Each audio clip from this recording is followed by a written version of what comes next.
Halo, kita belajar lagi dalam program REFD, Real English for Daily Interaction. Kita masih dalam kelas Understanding English Grammar, dan kali ini kita akan membahas tentang bagaimana cara menggunakan kata benda dan kata sifat dalam kalimat.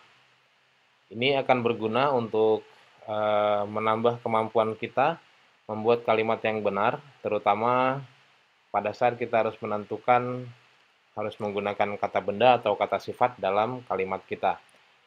Baik, sebelum kita masuk ke dalam pembahasan, silahkan di-subscribe dulu materi ini dan silahkan di-share, mudah-mudahan bisa bermanfaat untuk teman-teman kita yang lain yang belajar bahasa Inggris.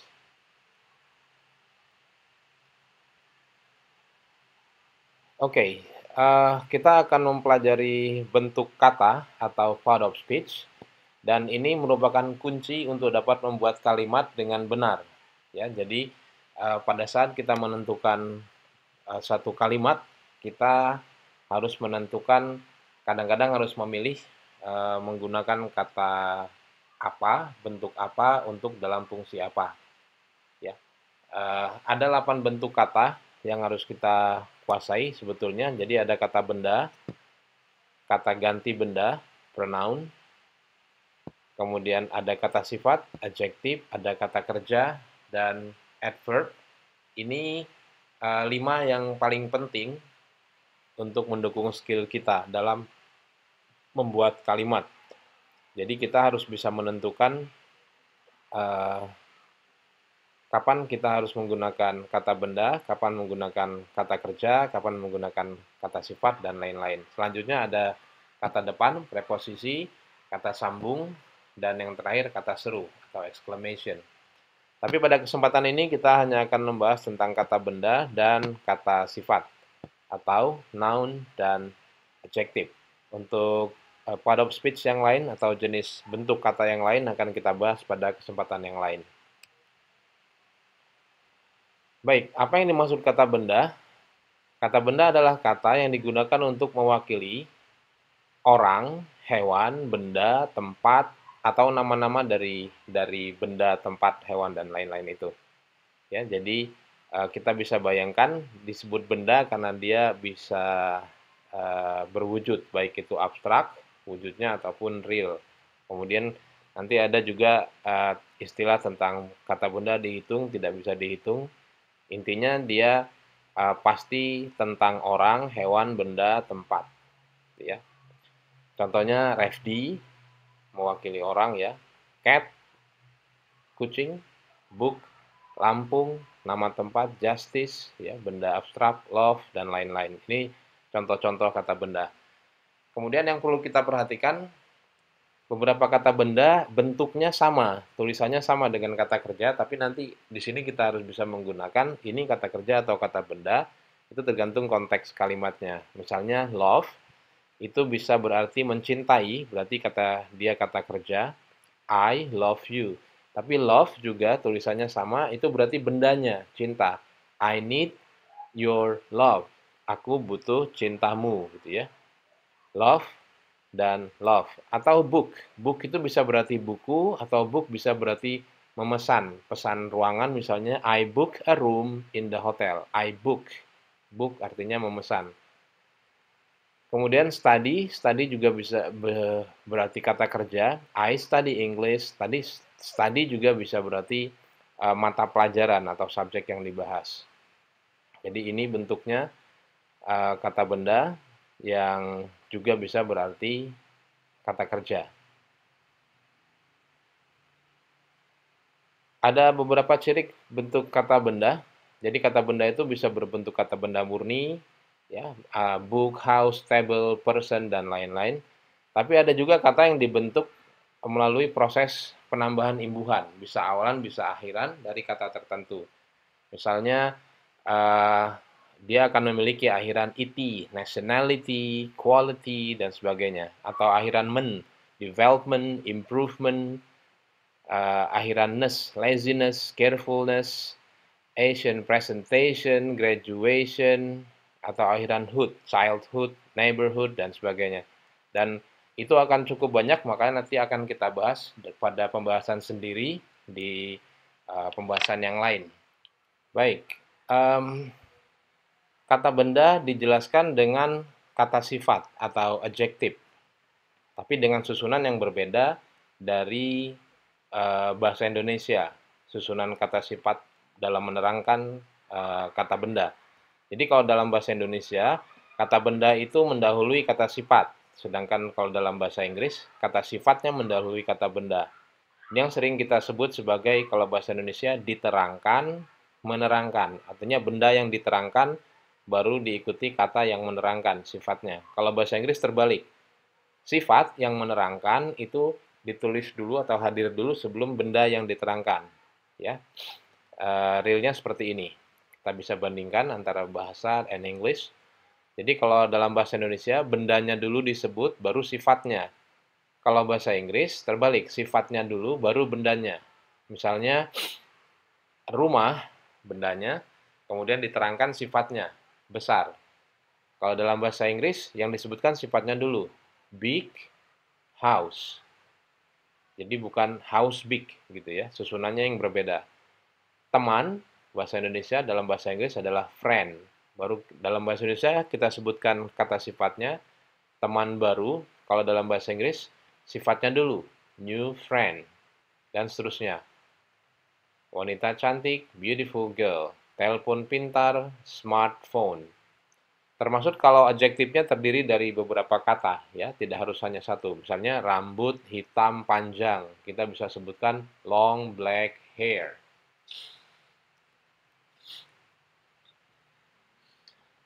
Kita juga bisa tahu satu kata benda dengan cara melihat determiner atau penentu benda yang dilekatkan ke satu benda. Artinya kalau ada kata yang dilekatkan dengan determiner atau penentu benda, misalnya artikel, quantifier, ya, itu berarti dia menunjukkan itu adalah satu kata benda.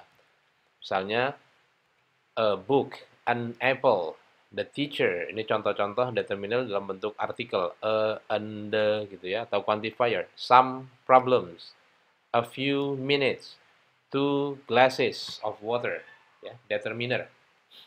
Nanti akan dibahas secara sendiri. Tapi kalau ada ciri-ciri seperti ini berarti dia adalah kata benda. Kalau begitu, sebagai kata benda, dia bisa memiliki fungsi tertentu. Fungsinya bisa sebagai subjek atau sebagai objek, atau bisa dua-duanya. Kita lihat contoh kalimat di sini. My grandfather plays billiard. Mr. Tibonin Delongov is from Russia. The gruesome killer wear pink t-shirt. Kita lihat di sini kalimat pertama, subjek my grandfather, kata benda utamanya adalah grandfather. Ini menduduki posisi sebagai subjek. Kemudian place adalah kata kerja, kemudian ada billiard sebagai objek. Atau kalimat kedua, subjeknya adalah Mr. Tibonin Delongov, ya, orang. Jadi bisa kita gunakan sebagai subjek. Atau pada subjek yang ketiga, the gruesome killer wear pink t-shirt. Ya, kata benda utamanya adalah killer. Jadi ini kata benda ya, digunakan sebagai subjek.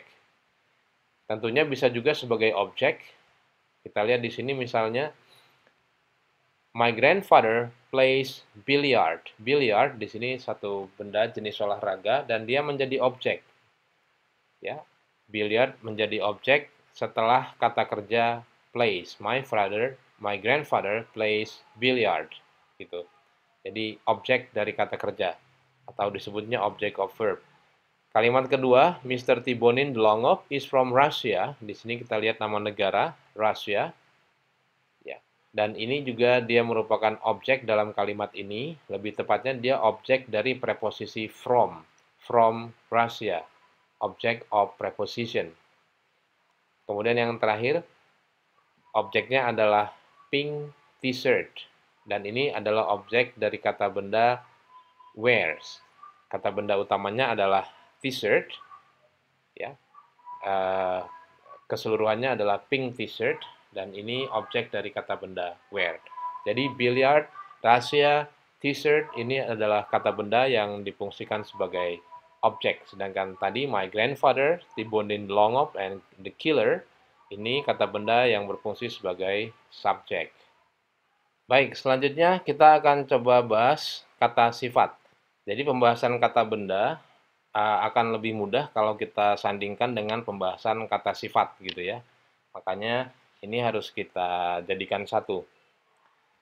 Oke, kata sifat itu adalah kata yang digunakan untuk menjelaskan satu benda. Menjelaskan satu benda. Kalau dalam bahasa Inggris disebutnya modifying gitu ya, memberi modifikasi atau memberi informasi untuk satu kata benda. Dan seperti yang tadi kita bahas, kata sifat itu digunakan untuk kata benda dan diletakkan sebelum kata benda yang dijelaskan. Ya, kita ulang sedikit contohnya big house, rumah besar, good friend, beautiful girl, new smartphone, long curly black hair. Jadi benda yang mau kita jelaskan itu posisinya di paling belakang dari susunan frase, susunan kumpulan kata yang kita buat. Sedangkan kata sifat yang menjelaskan itu ada kita sebutkan lebih awal dalam susunan frase. Baik itu kata sifat hanya satu, big house, good friend, beautiful girl, atau beberapa, new smartphone, long curly black hair. Ya, posisinya seperti itu. Kata sifat dalam kalimat biasanya difungsikan sebagai komplement. Komplement itu menerangkan subjeknya, ya, menerangkan subjek. Bedanya kalau kata benda tadi sebagai objek, objek dari kata kerja, uh, atau objek dari preposisi, komplement itu dia melengkapi kalimat, artinya dia menjelaskan benda subjek. Kalau tidak ada komplement, maka kalimat itu maknanya jadi menggantung. Misalnya begini, they are smart, they are smart. Smart di sini adalah kata sifat untuk menjelaskan melengkapi kalimat ini, ya, melengkapi subjeknya yaitu they. Jadi kalimat ini menjadi complete, makanya disebut complement kalau ada smart di sini. Kalau hanya they are saja dia menggantung gitu ya. Jadi they are smart harus muncul fungsinya sebagai complement. Contoh yang lain, the book is thick. Thick di sini menjelaskan subjek the book. Atau kata sifat expensive di sini digunakan untuk menjelaskan subjek his new car. His new car is expensive. Fungsinya sebagai complement. Oke, ciri-ciri dari bentuk kata sifat ini sama seperti kata benda, ada yang murni, jadi bukan bentukan, misalnya new, big, tall, pretty, dan lain-lain. Itu kata sifat yang murni. Tapi ada juga kata yang bentukan, ya. Artinya dia diproses melalui penambahan imbuhan tadi, seperti kata benda. Dan ini ciri-cirinya dia memiliki beberapa bentuk akhiran. Misalnya able atau able, washable, credible, impossible, akhiran is, childish, brownish, bookish, akhiran full, ya, L-nya satu ya, careful, wasteful, playful, akhiran us, bacanya us, dangerous, harmonious, glamorous, akhiran Y, huruf Y, dirty, pretty, snowy, yang kira-kira belakangnya Y, ini kebanyakan dia tidak selalu ya, tapi biasanya dia adalah kata sifat. Dan masih banyak sekali ciri-ciri bentuk kata sifat ini tidak bisa kita bahas di sini, jadi nanti akan kita bahas tersendiri pada pembahasan yang lain yang bisa dicari di channel ini. Baik, sekarang kita akan coba lihat contoh soal untuk penggunaan kata benda dan kata sifat. Ada soal seperti ini. Kalajeng king and kalajeng queen are bla bla bla. Kita akan melengkapi kalimat ini. Pilihannya adalah arrogance, arrogant, arrogantly. Kita lihat kalimat ini terdiri dari subjek, kalajeng king and kalajeng queen. Kemudian ada kata kerja, linking verb, to be, are, dan ini berarti yang hilang adalah complement dari kalimat ini. Complement itu yang akan memberikan informasi tentang subjek, kalajeng king and kalajeng queen. Ya, karena kita tahu ini complement yang akan dicari, maka kita pasti akan mencari kata yang berbentuk kata sifat atau adjektif. Nah, di sini kita lihat ada kata yang berakhiran dengan ant atau ent, and, ya, ini menunjukkan ciri-ciri bentuk kata sifat. Makanya kita perlu mempelajari ciri-ciri bentuk kata dari akhirannya tadi. Kita lihat di sini arrogant dengan akhiran nt, ini menunjukkan kata sifat. Yang kalau kita artikan dia artinya sifat angkuh, gitu ya, sifat angkuh. Ya, jadi ini jadi jawaban yang benar. Kalau jawaban yang A, arrogance, ini kita lihat akhirannya ance atau ence, itu dia menunjukkan bentuk kata benda, bendanya, keangkuhan.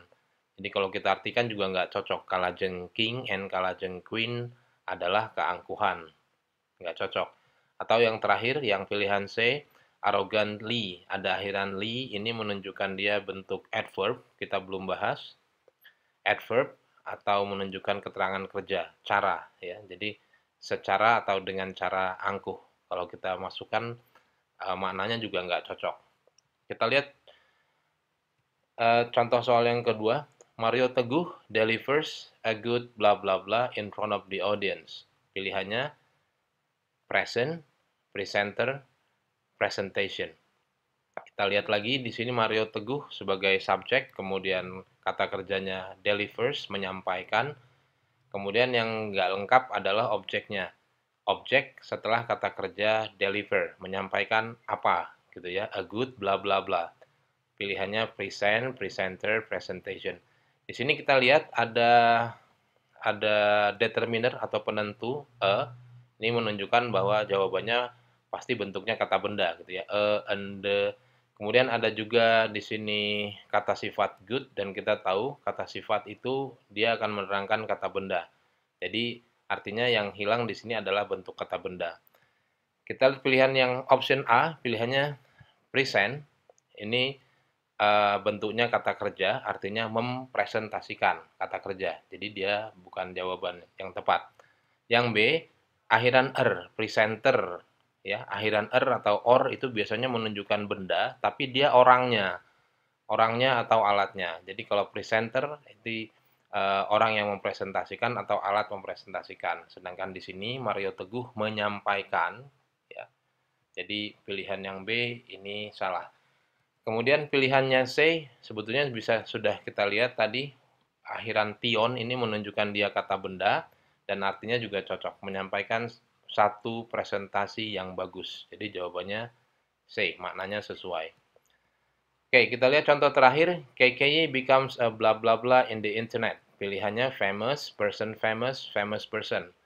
Ya, sama, kita lihat subjek dan kata kerjanya. Maka yang kita cari adalah objek. Objek setelah kata kerja becomes. Dan ini kita lihat clue-nya ada berarti dia akan diikuti kata benda. Pilihan A, famous, ini menunjukkan kata sifat. Kata sifat saja, tidak ada kata benda, jadi pilihan yang salah, bukan kata benda. Yang B, famous person, person famous, ini ada kata benda, tapi salah susunan. Benda dulu, baru sifat. Ya, person famous. Nah, jawaban yang tepat adalah C, famous person. Dia menunjukkan susunan noun phrase. Jadi kata sifat dulu, baru kata benda. Nah, jadi ini jawaban yang benar. Ya, jadi begini cara kita menggunakan atau menerapkan kata sifat dan kata benda dalam kalimat. Dan sekali lagi, penting bagi kita untuk mengetahui bentuk-bentuk akhiran dalam satu kata. Baik, itu yang bisa kita pelajari mengenai penggunaan kata sifat dan kata benda. Mudah-mudahan bisa memberi gambaran kepada kita. Enjoy learning with me. Thank you and goodbye.